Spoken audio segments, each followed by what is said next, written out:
സമൂഹത്തിലുള്ള ഏറ്റവും സാധാരണക്കാരായ ആളുകൾ അവരുടെ നിരവധിയായ പ്രശ്നങ്ങൾ വിവിധ സർക്കാർ ഓഫീസുകളിൽ ചിലപ്പോൾ സാങ്കേതികത്വത്തിൻ്റെ പേരിലെല്ലാം അവർക്ക് പരിഹാരം കാണാതെ കിടക്കുമ്പോഴാണ് മുഖ്യമന്ത്രി നടത്തുന്ന ഈ ജനസമ്പർക്ക പരിപാടി എത്ര കണ്ടാണ് സാധാരണക്കാരുടെ പരാതി പരിഹരിക്കാൻ സാധിക്കുന്നതെന്ന് അതിൻ്റെ പ്രവർത്തനത്തിലൂടെ നമ്മെ ബോധ്യപ്പെടുത്തുന്നത്.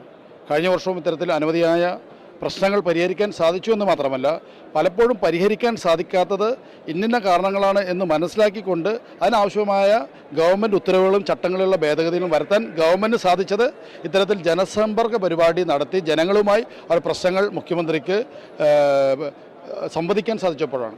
ഇവിടെയും ഈ വർഷവും നടക്കുന്ന ജനസമ്പർക്ക പരിപാടിയിൽ കാണുന്നത് ഇപ്പോൾ കൊച്ചി നഗരസഭയെ സംബന്ധിച്ചിടത്തോളം കഴിഞ്ഞ 3 പതിറ്റാണ്ടിലധികമായി പട്ടയം ലഭിക്കാത്ത 250ഓളം കുടുംബങ്ങൾ, ഒരു ഗ്രാമപ്രദേശത്തിൽ ഒരു നഗരപ്രദേശത്ത് 250ഓളം വരുന്ന കുടുംബങ്ങൾക്ക് പട്ടയം കൊടുക്കാൻ സാധിക്കുന്നു എന്നുള്ളതാണ് ഈ വർഷത്തെ ജനസമ്പർക്ക പരിപാടിയുടെ ഏറ്റവും വലിയൊരു സവിശേഷതയും പ്രത്യേകതയും കാണാൻ സാധിക്കുന്നത്.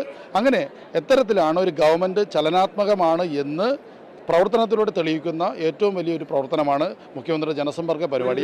ആ നിലയിലാണ് നമുക്ക് ഈ പ്രവർത്തനത്തെ വിലയിരുത്താൻ സാധിക്കുന്നത്. അതിലൂടെ ഗവൺമെൻറ് ജനങ്ങളിലേക്ക് ഇറങ്ങിച്ചെല്ലുന്നു എന്നുള്ളതാണ് നമുക്ക് നിരീക്ഷിക്കാൻ സാധിക്കുന്നത്.